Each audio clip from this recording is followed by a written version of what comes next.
And if I may speak in our author's ordinary dialect, or as he does in his short vindication, page 4, 'tis commonly reported that a certain minister, who expresses himself with a great zeal against robbing the Christian people of their right to choose their own office-bearers, observed the Act of Assembly 1642 in his last election of elders. I suppose our author understands me. Quis tolert Gracchos, etc. Our author, page 33, reflects upon that Act of Assembly 1642, whereby a leet of 6 persons, was given to the king and other persons, that they might present one of the said leet to the vacant congregation, as also against the Act 1643, whereby the assembly petition the king that the leet may be restricted to 3. Our author grants that, according to these several acts, the leet was to be made up with the consent of the most or best part of the congregation. Yet he subjoins that the above acts were, quote, a plain robbing the people of their right of election, for, says he, in that case they might never get the person they most inclined for, and who would have been their choice had they been left to their liberty in the election. He adds that by the Act 1642, the congregation had not so much as the nomination of one of the 6 who were to be upon that leet, for the presbytery had the naming of them all, unquote.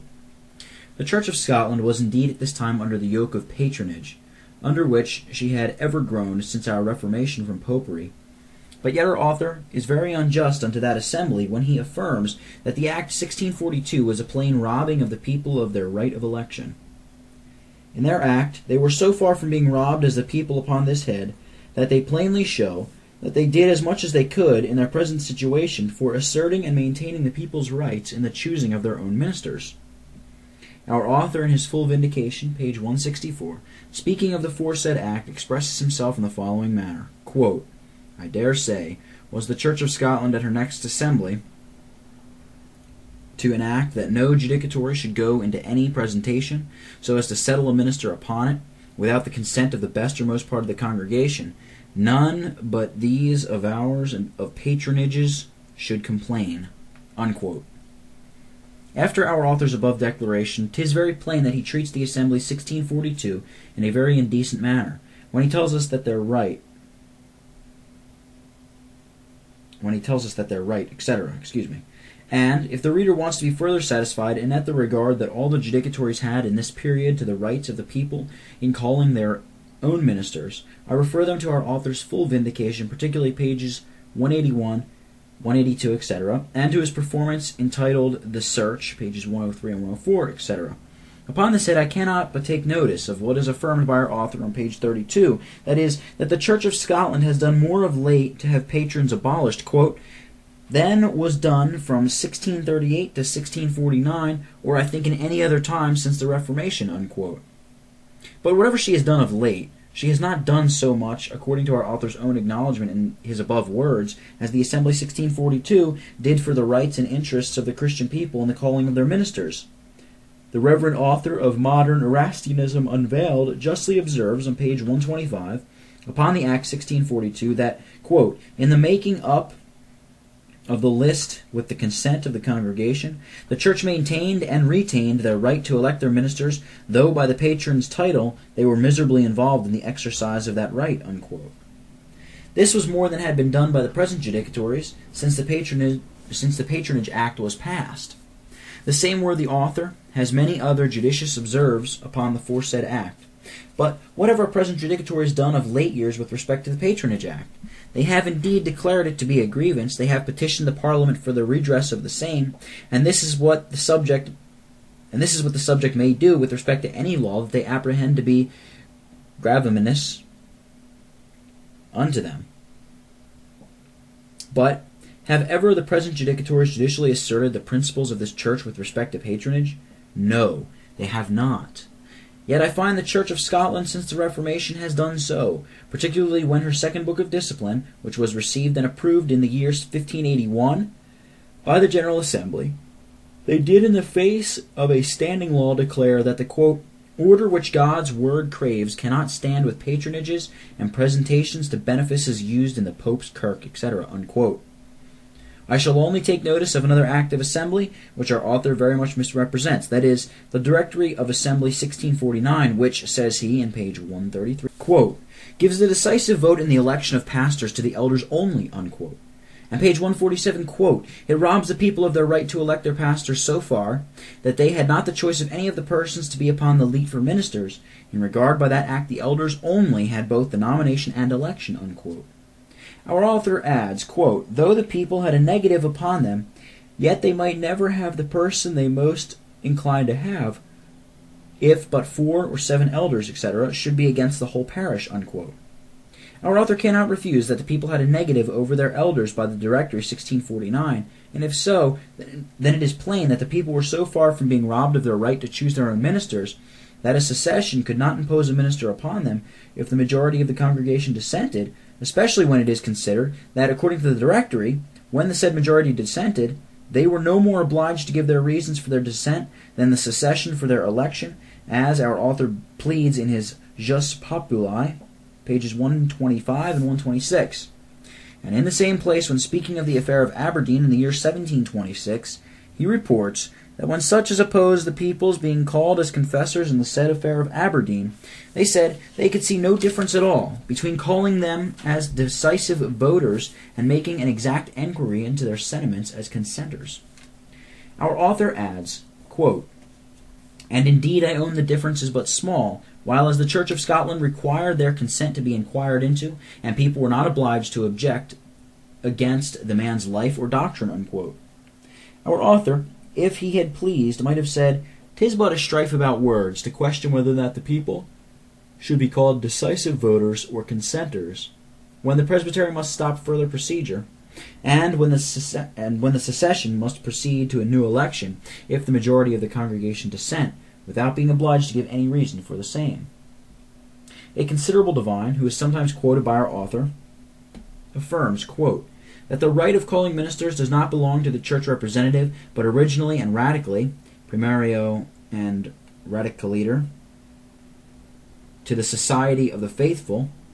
or the collective church, who, for order's sake, may transfer it upon the church representative, and yet in the meantime do not altogether give up with their right, but allow it to be exercised in their name and by their authority, so that they may exercise it themselves when they, to whom they have committed this power, do basely abuse it, ad mendici propagationem, unquote, i.e., by spreading a lie, or by giving out that the Christian people are a man to be their minister, are for a man to be their minister, when in the meantime there is no truth in it.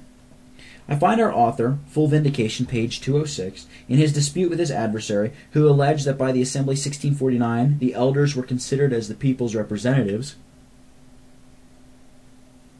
From this, I say, our author justly concludes that his antagonist had yielded it unto him, quote, that the Assembly 1649 were of the mind that it is the people's right originally to elect their own pastors, unquote. Our author adds, quote, if the elders choose for and in the name of the people, I think no man of common understanding can deny, but it is the people's right, and if their right, I see not but they must have a right to exercise it, unless they have rendered themselves unworthy of it, or unfit for exercising thereof, unquote. From our author's own acknowledgment, as well as from the ample negative that the Directory 1649 gives to the people over the secession, 'tis plain that the said Directory is so far from denuding the people of their right, that it does acknowledge, as is well expressed by Turretin, that the whole right of election of ministers is originally and radically in the whole body of the faithful, and, if so, then the election which the Directory gives the secession amounts to no more than a nomination of one to be minister of the congregation. Therefore our author misrepresents the Directory when he affirms that, according to it, the people might never have the person they most incline to have. For, from the negative, which our author in his Full Vindication proves to be given to the people over the session, it rather follows that the elders or session can never have the man they most incline to have, yea, it follows that they can never choose any with hopes of having him settled to be their minister, but the man whom the majority of the congregation incline to have. And consequently, Notwithstanding of the noise our author has made against the Directory 1649, as robbing in part at least the people of their right, I do not see that there is any prejudice done to the rights of the Christian people in calling their own ministers thereby. And I doubt not to say that if the Directory 1649 were received, and the method of settling ministers therein prescribed were faithfully observed, we should have no complaints through the Church of Scotland in the violent settlement of ministers. The author of the essay cannot allege that the formality of making up a leet and of calling every one of the congregation man by man is essential to the calling of a minister. According to the custom of the primitive church, the people signified their choice by lifting up their hands, as the original word, Acts 14 verse 23, imports, and therefore I judge that our author gives a very good answer unto an objection that is frequently made against popular elections, that is, the confusion which must attend them. In his preface to his Just Div, page 6, quote, I do not think the votes of all, nor the vote of any at all, essential to the calling of a gospel minister. For if, at the moderation, all agree upon a person, I see no necessity for a vote in the affair. Or the eldership may be allowed to vote first, and if all agree to the person voted for, I see no need of calling more, etc., unquote. He likewise justly observes that it is the obtruding a person upon a people which only occasions confusions at moderations and ordinations. I also join with him when he says that the people demand a suffrage, that if the people demand a suffrage, it ought not be refused, or, quote, if the people differ as to the person nominate, there is no coming to the certain knowledge of their inclinations, but by calling them man by man, unquote. And I humbly judge, if the Directory 1649 is understood in its genuine sense and meaning, it grants all that our author pleads for, and all this is likewise asserted unto the manner by the Presbytery and their Judicial Act and Testimony, page 100, though our author has several critical questions upon their assertion, essay, page 199, with which I shall not trouble the reader. In regard, I do not see any difference betwixt him and them upon this head. Our author frequently appeals into a short paper called Mr. Rutherford's Dying Testimony. He quotes it in page 96 and gives us a long citation from it, and concludes that Mr. Rutherford's words show, quote, that the judicatories of the Church were as guilty in the period before 1650 in their decisions as anything that can be alleged against the Church of Scotland at this day, unquote. As for this paper called Mr. Rutherford's Dying Testimony, it was published in the year 1713, and recommended to the world by an anonymous author, whose preface unto it contains a variety of excellent things. But since the said testimony had not been heard of till the foresaid year, and since it came abroad not subscribed by Mr. Rutherford, nor attested by any person who was acquainted with Mr. Rutherford, or who was with him when on his deathbed, this may give ground to suspect if it is altogether genuine.